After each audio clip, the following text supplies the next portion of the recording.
Yeah, A very warm good evening to all of you. Welcome to the 107th session of CENTA's webinar series for teachers. I hope all of you are keeping safe and staying healthy. Over the course of next 1 hour, we will be exploring a set of strategies which teachers could use to help their students manage stress in a more effective manner. The facilitator for today's session is Miss Julie. Julie ma'am is a science educator at Sushila Birla Girls School, Kolkata. She has served in the capacity of both faculty and the academic head of various IIT medical institutions in the region, an author, an editor of several CBSE, ICSE science textbooks for different publication houses, an SME and content developer at many educational organizations. Ms. Julie is also a university rank holder and recipient of many prestigious scholarships, excellence awards, and other accolades for her excellent academic achievement in medical physiology. She has conducted workshops and trainings for teachers across the country on the techniques to keep up with the current demands of the teaching learning process and a bunch of other themes. Fantastic to have you with us this evening, ma'am. Before you start, I have an important announcement to make. We will be sharing the link to the feedback for the session at around 5:45 in the live chat section. Please fill it in and you will receive your record of participation in the next 48 hours. Over to you, ma'am. Yeah, thank you so much, Simran. I would like to thank CENTA for giving me this lovely opportunity to share the topic that we have chosen today. So I will be just sharing my screen. So we'll directly move on to the topic without any delay further.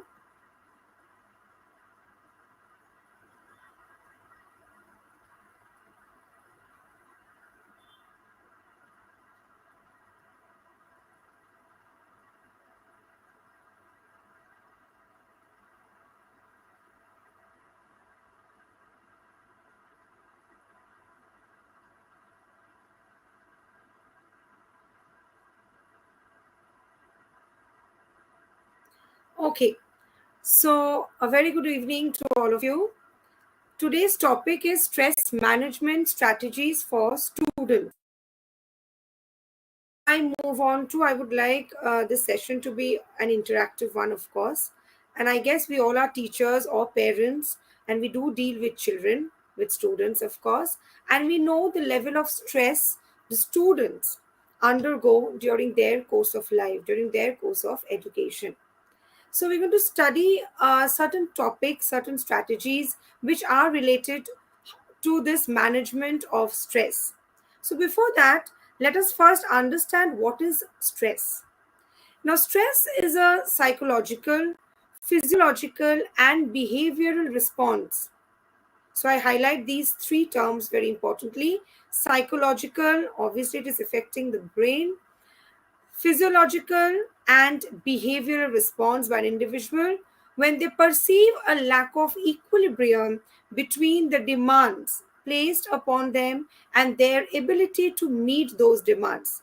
This is something very important for all of us, even if we are not students, we are teachers, we are working professionals. We do have certain demands that we need to meet, right?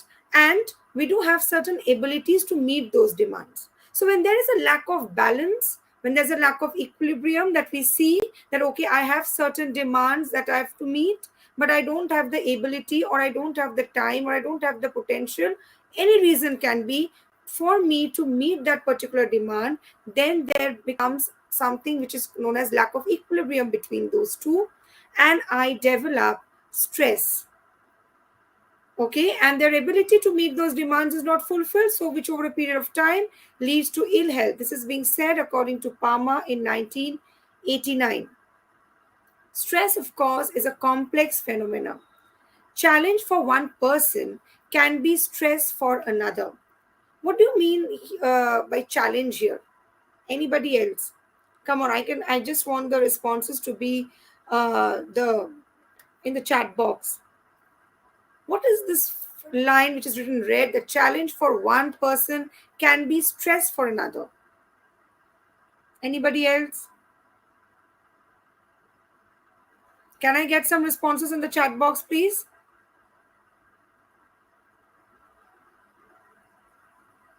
Meet the expectations. Okay, I can see meet the expectations, conflict, opportunity. Yes, of course.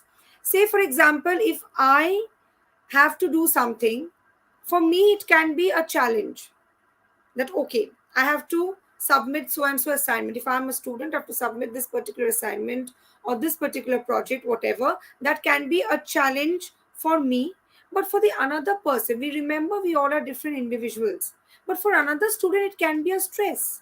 For him or her, it can be too much workload, too much burden, too much time constraints. Yes, I'm getting a lot of responses. Yes, peer pressure is different from each person, correct? Because this is what exactly I try to say. In a classroom, when we are teachers and we are teaching students, we must remember that we have different individuals. Different students are there. So if I'm giving a project work, or if I'm giving certain number of work to my students, it can be challenging for one person, but it can be a cause of stress for another. So this we should keep in mind. I will highlight this later on in much later part of the session. Stress depends on background. Very important. The experience, environmental conditions, everything affects our life, be it as an adult, be it for students, the environment, the society, the experience, the background of everything that we are doing, everything affects us. So, stress depends on all these factors. It is often described as distress, fatigue, feelings of not being able to cope. Again, I go back to that particular word which we discussed right away, equilibrium, lack of equilibrium. If I don't have balance and I can feel that, okay, I'm unable to cope, I cannot manage so much, I cannot manage this pressure. So it gives me a feeling of distress, fatigue, and what we call it as stress. So this stress is something which is very, very important uh, in our life, and to manage that, it has become a very important part of our life actually. What we are dealing with last 2 years with pandemic, all of us will agree, be it an adult, be it students, we definitely have gone through this stress, rather more of this stress, and it has affected our mental health also. So, what is the relation between a stress and mental health? Mental health obviously refers to cognitive, our behavioral, and our emotional well being. But if I'm having a stress for a number of days or for a long duration, that is affecting my mental health. So, it is making my existing problem much more worse. For example, if I often struggle to manage feeling of stress, you might develop a mental health problem like anxiety or depression. So here the mental health problem is anxiety and depression. So the stress level is actually making a person develop more anxiety and more depression. Okay.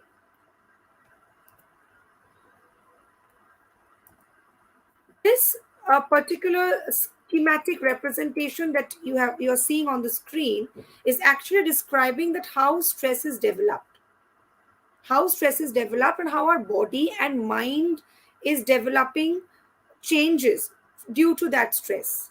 So firstly, stress happens in the brain within seconds of perceiving a stressor. Now, what is a stressor? Anybody in the chat box, please. What is a stressor?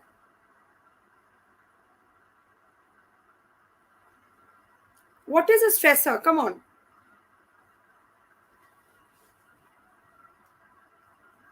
Anybody?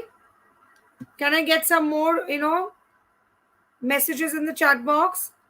What is a stressor? Something that gives you the stress. Something giving you the stress. Okay, stress happens within the seconds of perceiving a stressor.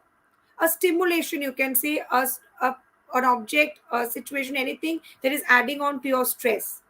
The moment we have that, there are neurotransmitters like serotonin and adrenaline which are released. And I think all of you know or might know that adrenaline is the fight and flight hormone which helps you to face any situation, any emergency situation.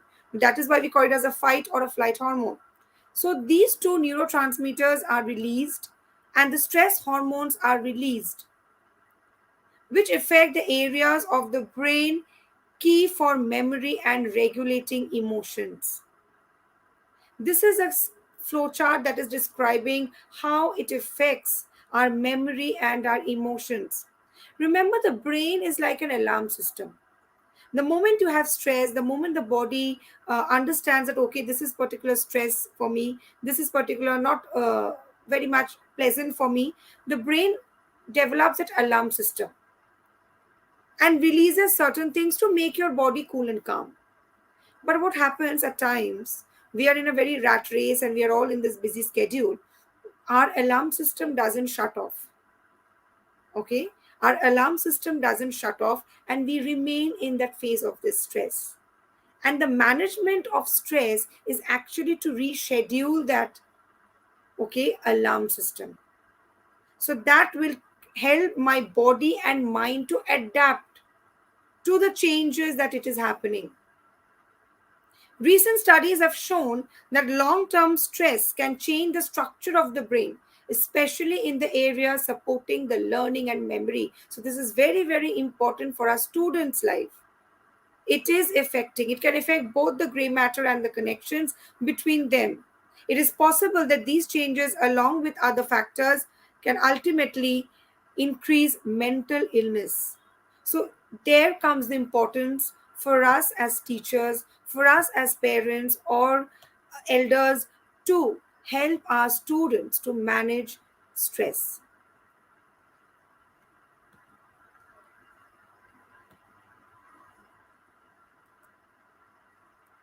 Now, what are the symptoms of stress? These are some of the symptoms of stress that we often see: upset stomach, headaches, vague aches and pains, changes in appetite, bedwetting, nightmares, worrying and anxiety, fidgeting, nail biting. How many of you, as teachers, have observed children biting nails in classrooms? How many of you have observed that? How many of us do that? How many of us do that? We adults, how many of us do that? Nail biting. Don't we do that? Even at times I have done it myself. When I'm very much thinking something, I'm very much worried, I often bite nails. Yes, more yes coming sometimes. Yes, you might have observed with your children. Of course, yes, some are giving me honest replies. I do bite nails. Even I said I do bite nails myself. Okay, at times when we are very much stressed.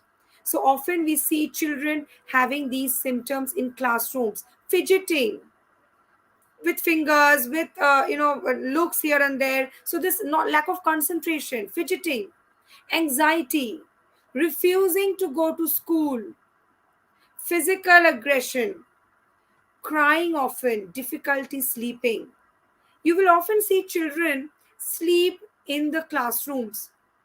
Have you seen children sleeping in classrooms? Of course, they do sleep in classrooms. This is another symptom of stress. There can be any other reason. Okay, the child might have a function last night and she's feeling sleepy, she couldn't sleep. That can be a reason. But these are some of the prominent symptoms that we as teachers must be careful when we are teaching in class. There are certain behavioral changes that we often see in children undergoing stress. Lack of confidence comes, very much depressed, refusing to be participating in class, isolating oneself. So these are all different symptoms of stresses. And I think we all, as teachers or as parents, I think many of us are parents, I myself is a parent, we might have observed these things in our children too. Now comes the one of the most important part, or you can say the most important part of this workshop, is steps to manage stress. First we'll move on to the steps, then I'll move on to the strategies how we can do that. First and foremost, identify if you are stressed. This is something very, very, very, very important for all of us. Most of the cases, do you know why we don't consider ourselves to be stressed, or we don't give importance that when we are stressed? Because we don't know ourselves whether we are stressed or not. How many of you agree to this? How many of you agree to this? We in our lives, we don't even realize that whether I am stressed or not. Even the children, they don't realize whether I'm stressed or not. If I'm a parent, I don't understand whether my child is in stress or not. If I'm a teacher, I don't identify whether my child or the student is in stress or not. We have to first identify whether we are stressed or not. And this is both for our case as well as for the students. The second is, first, after I identify whether I'm stressed or not, I have to identify the stressor. I have to identify the factor for which I'm stressed. Is it my education? Is it my peer? Is it my family? Is it my too much of academic load? If I'm a teacher, is it my profession? Is it my personal life? Is it my husband? Is it my children? Is it my family? What is that causing me stress? Is it my too much of workload? So first I need to figure out in my mind that yes, whether I am stressed or not. Then come the second most important part. What is the reason for that stress? Who is the stress? First of all, I have to find out who is that stressor. It can be my job, it can be my personal life, it can be my workload, it can be my peer pressure, anything. Third step is I have to identify the reason for that stressor. If it is my academics as a student, if it is my uh, too much of workload, classroom workload, then why is it? Is it the teacher giving me too much of work? Is it I don't have any management for it? Or is it I'm having one after the other workloads? So I have to identify the reason for it.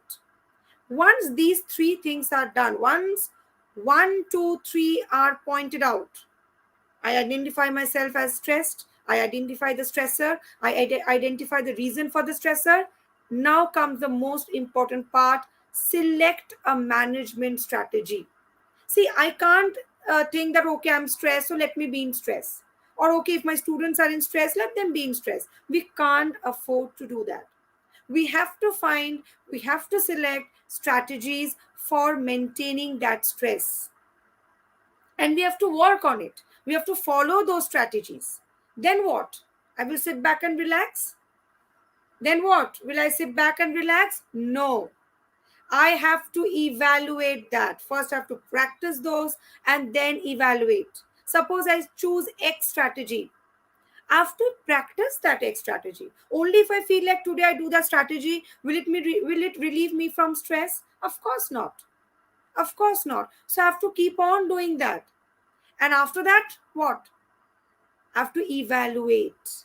I have to check whether that strategy has actually helped me to come out of that stress. The strategy has actually helped me to identify my stress and move ahead in a better way. So there comes the importance of evaluation. If I see that, okay, fine, this strategy helped me out, I'm in a very fresh mind now, I'm totally lack of stress, then that's a great thumbs up for it.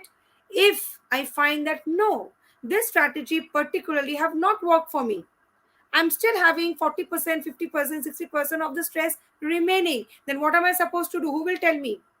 Come on in the chat box. What am I supposed to do? If I find after evaluating that I am not satisfied with the strategy, what am I supposed to do?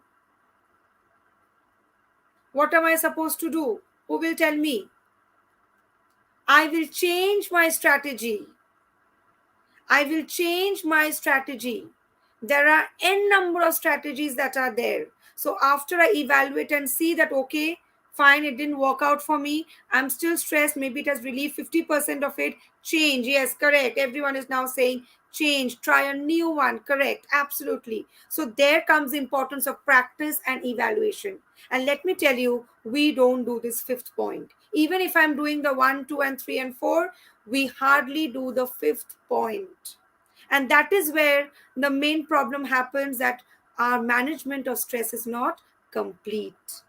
We don't do the fifth one. We don't practice, and even if you're practicing, we don't evaluate, we don't reflect on that, that okay, is it working for me, did it work for me, if not, let me go back and change, and if yes, it's a great achievement for me, right? So I hope all of you will remember this, that there are 5 steps to manage stress. Identify the condition that you are stressed, okay, identify the stressor, identify the reason, select a strategy, practice it, and then evaluate. These are the techniques that we can categorize into 3 groups. First is action oriented approach. What is this action oriented approach? If I'm stressed, I have to do some action. What is the action? I have to find out something. I have to do. If I'm stressed, I'll do XYZ to change that stressful situation. So that is action oriented approach. Next comes the emotion oriented approach. I have to have some emotional feeling. I have to change the way we perceive a stressful situation. Okay? So I can be thinking in a different way. I can change my perspective to make my stressful situation more at ease. That is my emotion oriented approach. Third one, acceptance. Acceptance is I have to accept that, okay, if there's a situation XYZ and I cannot control it, very important, this COVID situation, this pandemic, I can prevent it, of course, you will agree. I can wear my mask, I can sanitize myself, I can take vaccination, but I cannot fully control. Yes, each one of us can prevent it and we can move towards a better life, or we can prevent and make the disease slowly fade away. But actually, this was not in our hand when it struck us. Will you agree with all of us? Will you agree? All of us will agree to this, because when it was all of a sudden we got into this news that COVID-19 is affecting everyone, we did not have anything in our hands. We cannot control it. We couldn't control it. So therefore, in that case, we have to accept it and not get stressed. So in life, remember, we have number of situations where I don't have 100% control in it. So unnecessarily, it is very vague for me to be stressed for that. I can't do it. I can't help it. So why will I take unnecessary stress? So better I accept that and do it in some other form so that I don't get unnecessary stress. So these are some of the techniques: action oriented approaches, emotion oriented approaches, and acceptance. So these are some of the techniques that we can get into. Now I come to the important tips that we can share with our children, and I think we all can follow that also. There is no as such, difference in children and in adult stress management. Most of the things are same. Yes, of course, it differs with the profession, it differs with the type of work that we are doing, but more or less these are very common tips. First and foremost, sleep well. Very important, we must advise our students to have a proper sleeping time. Many of us might have noticed, generally with +2 children I've seen, they have very irregular sleeping patterns. They are mostly awake in the night doing their projects, doing their work, or studying for any kind of examinations. Or more of them, children get addicted to mobile phones. I think all of you will agree. So either at night they're doing Facebook or chatting or whatever. So there is a disturbance in the sleeping pattern. So there's a disturbance in the biological rhythm, the biological clock that we say, the sleep wake cycle. Okay, the time I go to sleep, I will be feeling sleepy every day. If I disturb my biological rhythm, if I disturb my circadian rhythm, I will not feel sleepy the time that is supposed to be. So today I sleep at 2 a.m. in the night, next day I sleep at 12 o'clock, next day I sleep at 1 o'clock. It is disturbing my sleeping pattern.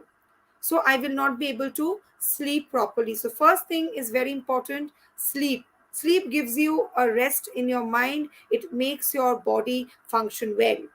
Tackling the problem, we teachers must always teach our children to handle problems effectively. That is something very important. We often see students are stressed. If they see a problem in front of them, they feel nervous, they feel stressed out. So we have to guide them to tackle that problem, either through value education classes, either through general discussions with them, developing confidence in them so that they can manage to actually tackle the problem. Avoid stress. As I said, the one that I cannot control, I need to avoid unnecessary stress. Exercise. Very, very important exercise. It can be a light breathing exercise, it can be a light relaxation exercise, but some form of exercise we must advise all of our children to do that. And all of you will agree, in this last 2 years, we have been sitting at home, the children are sitting at home, and they are very frustrated, let me tell you. All of you will agree as teachers. Okay, so they are not getting enough of their activities that they usually used to get in school.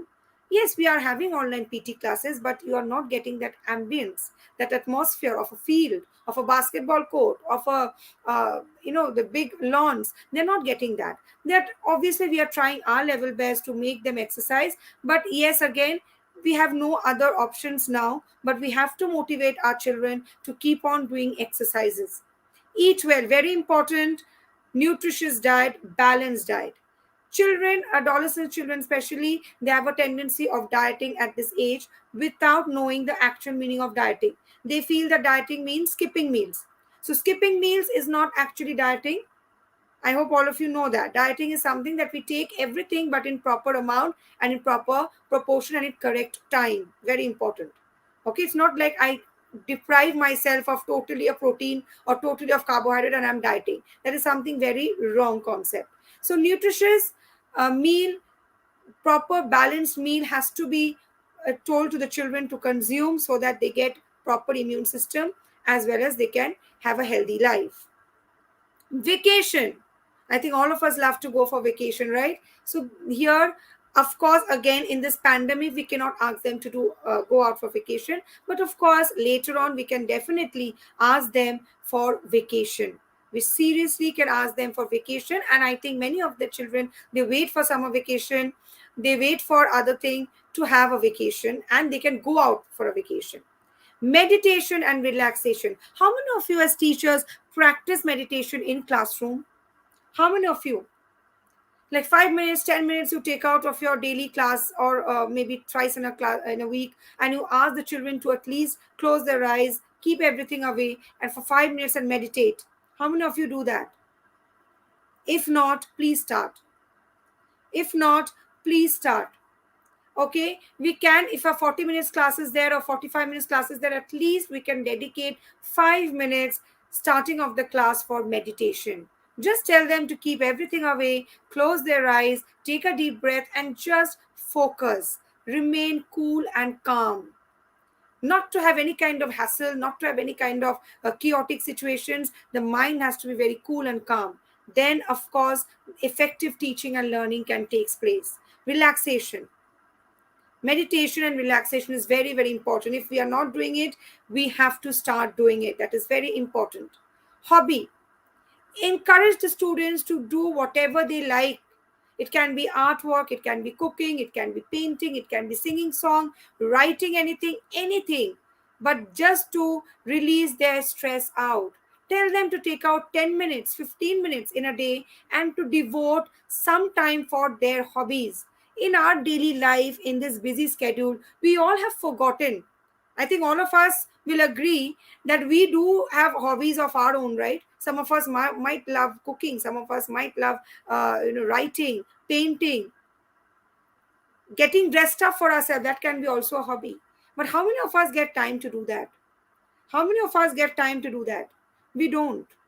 We don't. Our life has become so much busy, the schedule, with such a busy schedule, that we hardly give importance to our hobby or to our passion or to our liking. Please, teachers, it's a request, or parents, whoever is here, please tell your students, encourage them to at least keep some 10 to 15 minutes time, take out that and spend that time for their hobby or their liking, what they want to do. That itself relaxes their mind.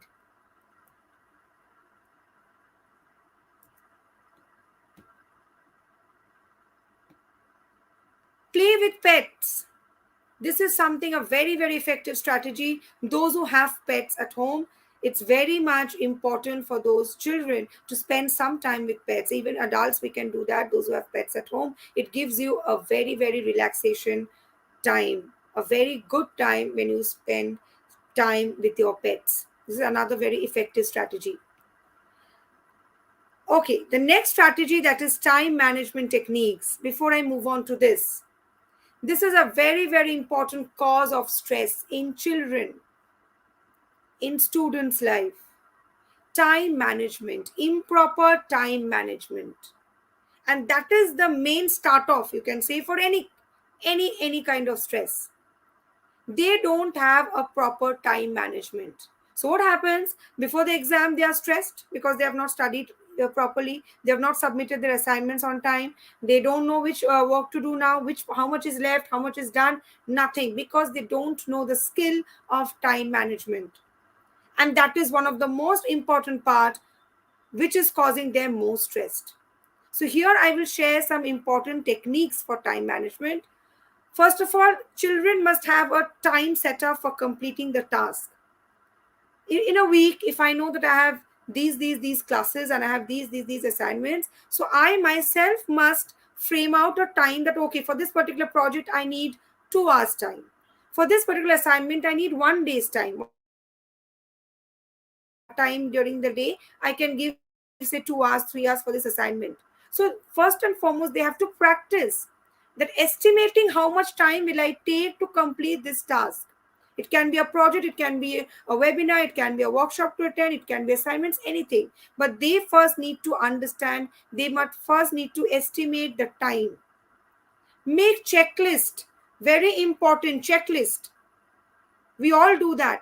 As a teacher also we know that, okay, today I have to do these things. I have to post this assignment, I have to give this notice to so and so children, I have to start off with this chapter, I have to do this correction. So please tell the students also to make a checklist for every day, that this is your timetable, you know this is what exactly you have to do. So please make a checklist and prioritize your task.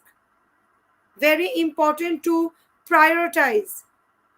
Very, very important. That if I need to submit my maths assignment first, so keep that in the checklist as number one. And if I know that, okay, I can submit my geography assignment maybe after 2 days, keep it a bit in the lower levels, in 4 or 5th number. But if you have to prioritize your task, it's very important that you do it and you make that checklist. Keep a daily schedule posted. We all have these planners, we all have this diary, we all have these notes and all. Please tell them to keep a daily schedule posted. Visual timer during working sessions. Visual timer mean we can keep a clock, we can keep a watch in front of us, we can keep a stopwatch, whatever in front of us, so that, as I'm doing my work, I can monitor the timing. Okay, I have 45 minutes left to do this assignment. Okay, I have half an hour left to do this assignment, and then let me move on to the next assignment. So visual timer is very, very important. Practice what it means to pace yourself. Very important. Pace. I should know what is the meaning of pace yourself. Again, distributing my work in my own pace, in my own time. I know my Saturdays and Sundays are packed. I have tuitions. I have this class. I have my dance class. So I have to pace out myself. I have to evenly distribute my work so that during the entire those 7 days in a week is equally utilized. It's not that, okay, Monday, Thursday I'm sleeping, Tuesday, Wednesday I all of a sudden get up and wake up, and Saturday, Sunday anyway is loaded for me. It's not that. Give time warnings before transition. We can set our own deadlines, we can set our own warnings, as I said, and we can create our own schedules. Teach, practice, and discuss routines. As teachers, we have to do this. We have to teach our students how to do it. We have to practice ourselves. How many of you believe that? If I am not managed, if I don't know how to manage my task, what will I preach to my students? I think all of you know, practice. You should practice what you preach. If I'm very much irregular with my work, I don't have any planning, I don't have any schedules, I don't know which chapter to teach today, when to post an assignment, when to correct the work, then I cannot teach that to my students. So I have to teach and practice and discuss with my students and do the same with myself also. Teach how to reflect during work sessions. Whenever we are having some group activities or any kind of working sessions, we must always tell our children to reflect on what they have done. That way, again, it will help them to analyze. Okay, this is a group activity that you have done. How long did you take? Say, ma'am, I took 1 hour time. Okay, why did you take 1 hour time? It was supposed to be 40 minutes. Why do you take 1 hour time? Let them understand. Let them reflect. Then they will say, okay, ma'am, maybe my information was not, ready, or I was not prepared with my content. So let them reflect and let them come up with their reasons so that they are more managed. They are more organized for the next sessions. Identify and reduce distractions. Very, very important. What is the distraction, most common distraction nowadays? Mobile phones. Do you agree with this? Do you agree with this? Mobile phones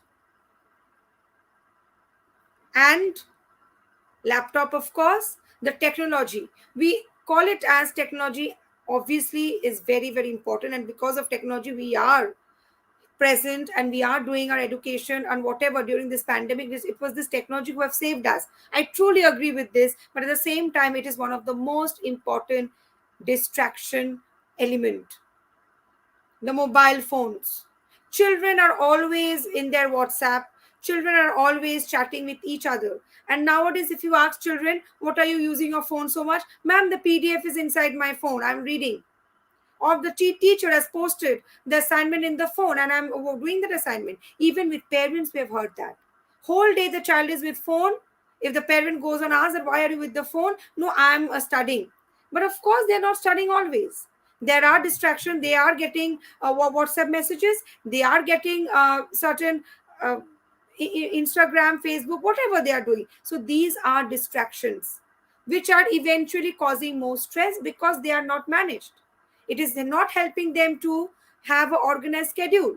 Maybe they have planned for a thing and 10 messages come in. So they stop that and they're busy watching the message. They're replying to that message. So that time goes away. Very, very important is to avoid, okay, the distractions. Practice strategies. Practice strategies for moving on when they are stuck. Again, I said problem solving. If a child is stuck at some point, make them confident enough, make them mature enough so that they can manage that without getting stressed. So you have to practice strategies for moving on when they are stuck. Teach how to maximize the downtime. Teach skills for staying organized and tidy. So these teach and teach and teach is all our part to do. We have to keep on repeatedly telling them. We have to keep on repeatedly telling them to do this. I know at times we face a lot of constraints. I think all of you will agree. And I think some of them are writing also that yes, we are helpless. True, we are helpless. But at the same time, we have to have hopes high. We have to keep our hopes high. I know we have time constraints. You will say, ma'am, it's a 40-minute class. When do I ask them to meditate? When do I teach them all these things? And when do I complete my lesson? Agreed? All of you will tell me that. Okay? All of you will tell me the same thing, that when in that 40 minutes, how do I do that? I'm not a superwoman to do or a superman to do that. I know we all face this constraint. We all face these barriers. That's absolutely true. But again, we need to think a bit in a shifted way. We need to think a bit in a different way so that at least, as I said, if not meditation every day is possible, at least make them do twice a week in the assembly period, in the CT period, the class teacher period. 5 minutes we can at least spend. Okay, if we can't teach these things every day, but at least in a week's time we can make them remember. We can repeat this at least once or twice so that it keeps on going into their minds. Children needs to be repeatedly told. We need to keep on telling them. We keep on hammering that in their brains, that okay, this is what you have to do, this is what you have to do. We can't say that okay, today I told them, now let me sit back and relax and I expect that my children will make a schedule and make a timetable and do a proper time management. It's not going to happen. We have to take initiative and we have to do it, right?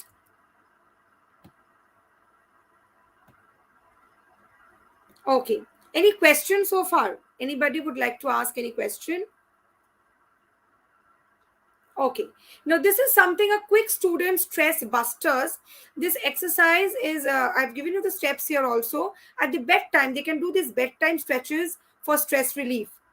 That is learning to stretch, of course. Experience classical music. They can just put some music, a relaxing music, Nowadays we have all those sleeping music and sleeping instrumentals that they come. We do have that, and if you just put it, it's a very cool and soothing that relaxes the brain. Classical music slows your pulse and heart rate, lowers your blood pressure, and decreases your stress hormones. Diaphragmatic breathing, that is what, inhale and exhale. Slowly breathe in and breathe out. That can be done. So during breathing, because breathing becomes erratic when we are stressed, right? We start breathing very fast. We start panting. We have shortness of breath. It is helpful to practice breathing from the diaphragm, which is the natural method. So simply breathing in and breathing out. Progressive muscle relaxation is a useful tool for teens to relax, especially at night when having trouble falling asleep. And many times children have shared this, that ma'am, we do feel problematic, or we do have some problem when we go to sleep at night. We don't feel asleep. That is again because they are disturbed their rhythm, their biological clock is disturbed. So these are some of the steps they can do. That sit on a chair, scrunch up your face, then relax it. Tense your arms, then relax them. Tense up your shoulders and chest, then relax them. Tense up your legs, relax. Breathe in and breathe out and relax. So breathe in relaxation and breathe out your tension. Just breathe out. Just breathe out your tension. So this is something very helpful. We can all ask our students to do this before they are going to sleep. This will help them to be cool. They can turn on a quick, very light, soothing music. Okay, and they can actually practice this. They can sit, they can scrunch their face up, arms, legs, and they can breathe in relaxation and breathe out the entire day's tension. Entire day's tension. So that way it will help them to be relaxed.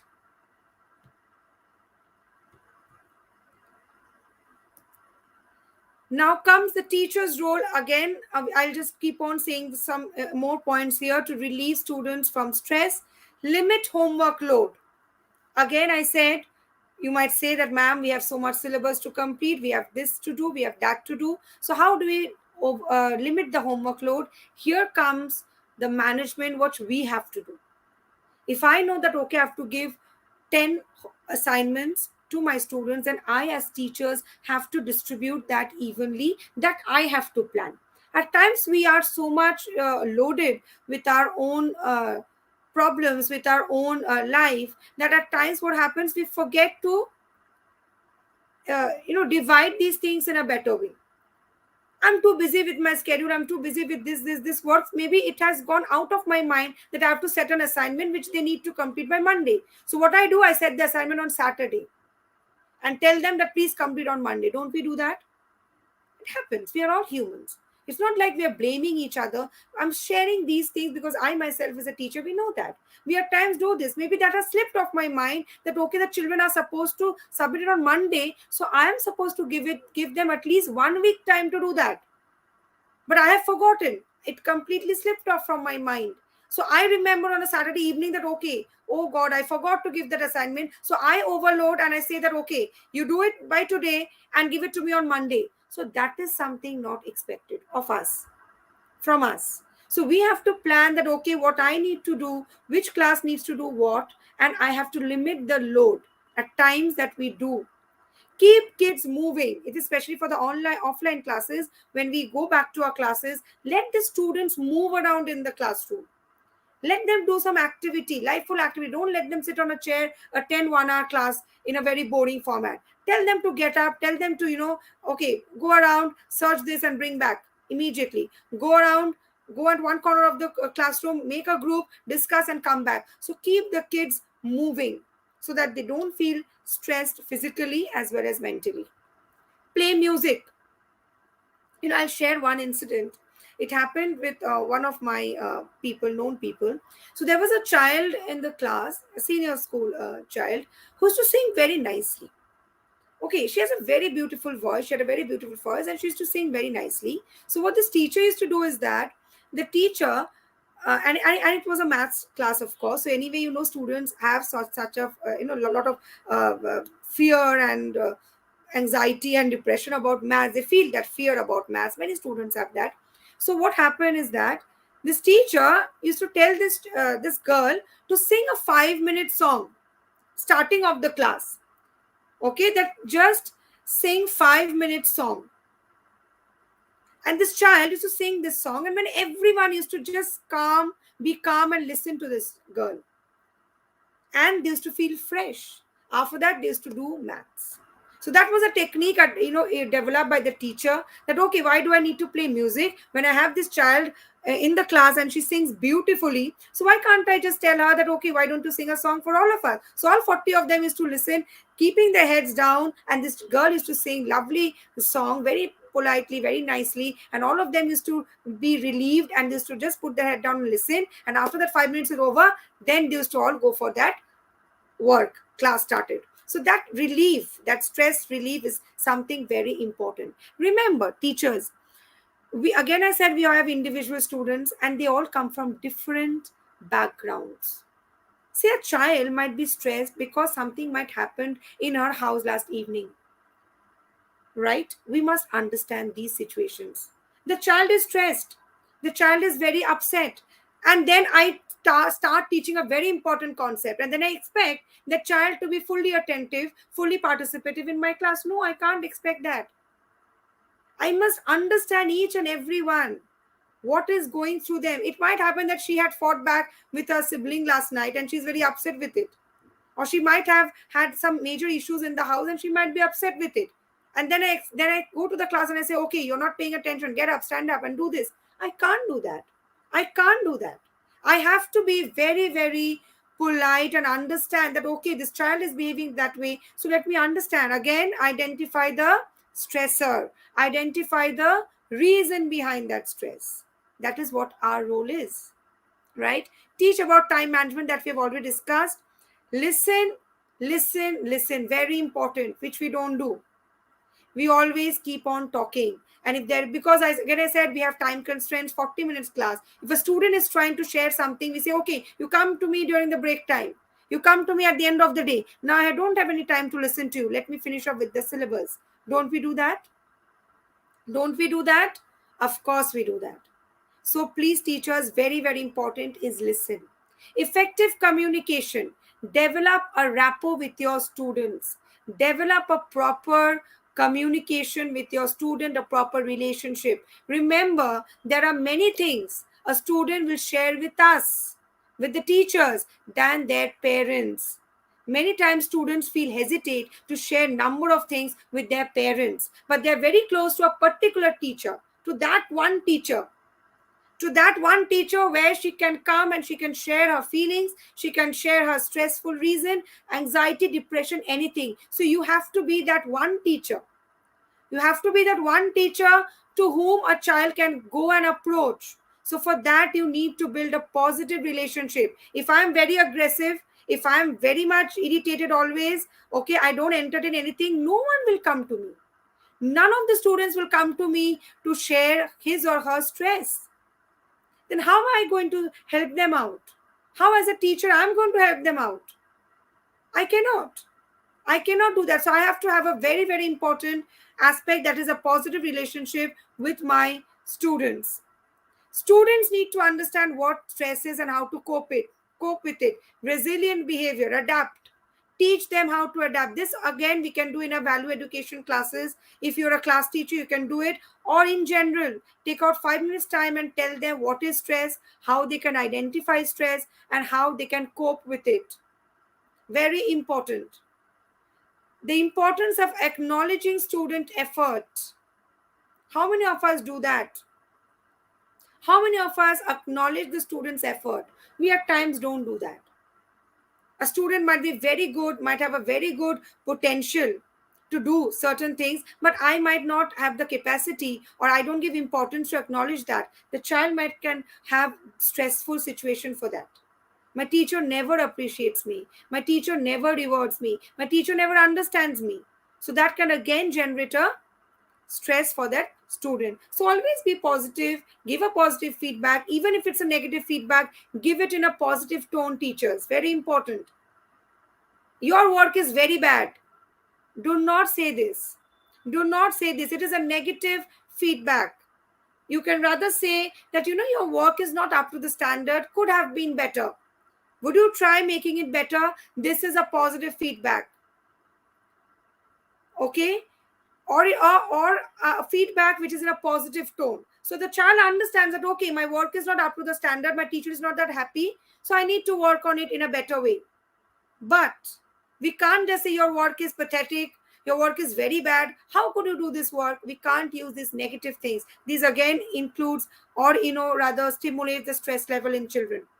Teach mindfulness, include physical activity within the school day. Of course, during the offline classes, we can, as I said, make more movements available, make them do some kind of activities in the class, which will help them to be stress free. Keep humor and laughter in the classroom. How many of us do that? How many of us do that? Do we do that? Happy, smile. A small smile can change everything. The moment you enter a class, just give a smile. The smile changes everything. But do we always do that? Do we always do that? No. Because I might be worried with my own stress. I know I have to do this. I know I have to submit, I have to check 50 copies and give it. I'm very stressed myself. I know I have to pick up my daughter from the school. No one is there at home. We all have our personal relationships. We all have a personal life. Or I have an agenda to meet. I have a meeting to go right after this. So I am frustrated with my own life. So what I do? I go to the classroom with a grumpy face. I hardly talk to my children. I hardly have eye contact with them. I don't have any communication with them. What happens? They feel, oh, my teacher is very upset today. My teacher is not that, amicable, we can say, approachable, we can say. So, for whatever happens to you, keep that aside. When you are in a class, give that smile. That smile is very, very important. Create an ambience where they enjoy learning. Remember, if the ambience is good, children are without stress. If I keep a very rigid system, if I keep a very rigid, tight classroom situation, my children are not willing to study. That creates a stress. I should be flexible. I should be adaptability. There should be my adaptability to change. I should be open to change. So I should have an ambience that will promote effective learning. Very important. Creativity, remind the student that it isn't all about the grades. Very important. Tell the children that learning is not only about grades. This will reduce their stress again. Most of the children are very worried about how much marks do I get? Do I get a 50 out of 50? Oh, I got a 49, I'll get a scolding from my parents. I get a scolding from my teacher. Remember, tell them that life is not all about grades. It's about the journey. It's about the journey. Life cannot always be measured with grades. Can I measure my emotional status with grades? Can I measure the learning that I've studied in my value education classes I achieved? Can I measure that with grades? No. It's all about journey, right?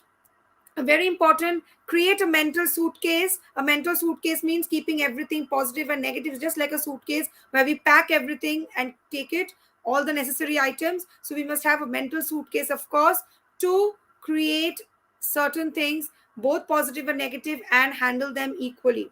Give students work in their zone. Very important. Please, it is very, very important. Give in their zone. I can't give a class 8 student a project which is of class 10 level, a very high level. That will again create an unnecessary stress in their life. Stay in touch with parents, of course, teachers. If you see sometimes a children is not responding well in the class, they are stressed, the anxiety, always have a word, have some kind of communication with the parents. Try to understand again what is the cause behind their stress level.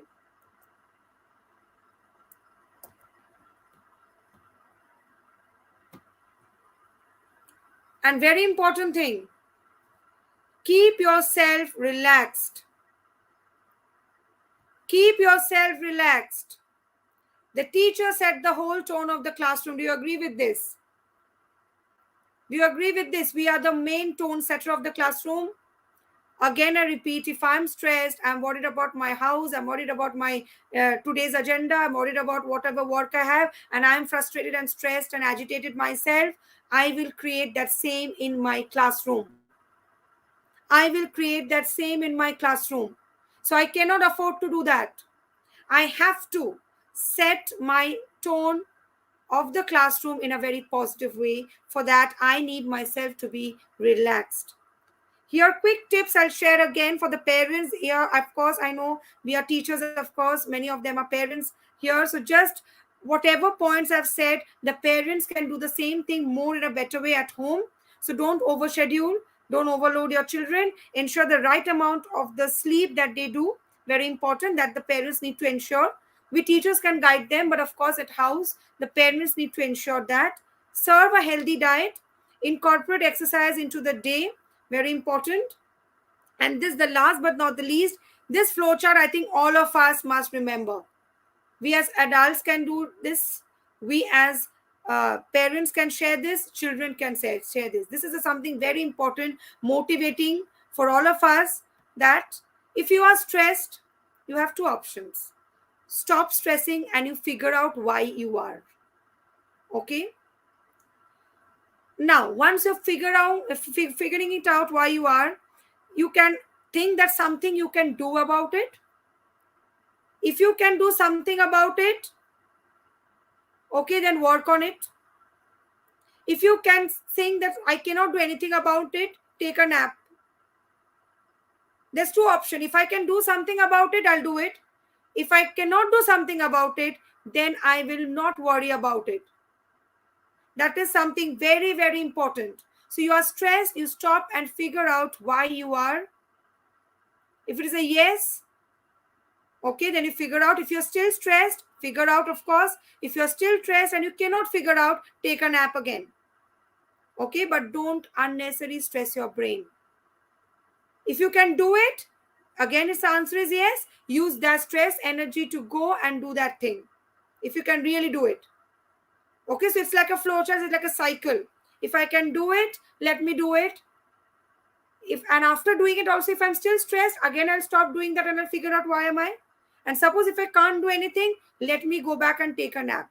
But do not unnecessarily worry what will happen, what will the teacher say, how do I do this, what will my parents say. If you cannot do anything about it, you have no control about it, please do not do anything about it and unnecessarily stress yourself. You can simply take a nap and you will feel fresh and relaxed. So I think all of us can keep this in mind, this flowchart. These are simple benefits of teaching of coping strategies. Obviously, it builds confidence in children. It helps manage emotions. It improves independence, helps manage stress, helps work through challenges, improves self-regulation, improves behavior. So these are all the things that is important. These are the benefits that if I teach our students to manage stress, ultimately it will lead up to these things. They can build their confidence, they can improve their behavior, they can manage their emotions, everything. And these are some of, this is just a quiz I've taken from one site. Okay, these are simple quiz questions. You can often deal with your students, you can ask them, you can frame your own questions, or as teachers also we can just do these like quiz, and we can see how many yeses we have. If we have more yeses, that means we are very much stressed. If I have less number of yes, that means I'm still relaxed. So we can all try out this in time, sometime or the other. You will get plenty of these quizzes in the internet also. Just take some time out and you can try it for yourself also and see how much you people are stressed. So I hope this have given all of us the strategies that we can use as teachers to help our students cope with the stress that they go through every day, and somehow it will help us also to cope the stress that we go through due to our professional as well as our personal life. Thank you. Any questions if you have, you may ask.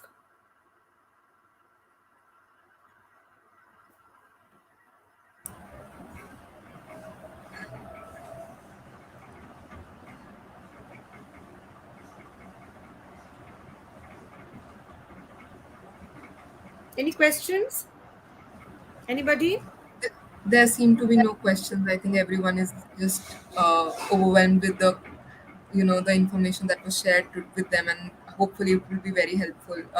Thank you so much, Miss Julie, ma'am. It was a My wonderful pleasure. session. A lot to take away from the session, and to include that in our personal lives as well. Thank you. Thank you. Thank Thank you so you. much.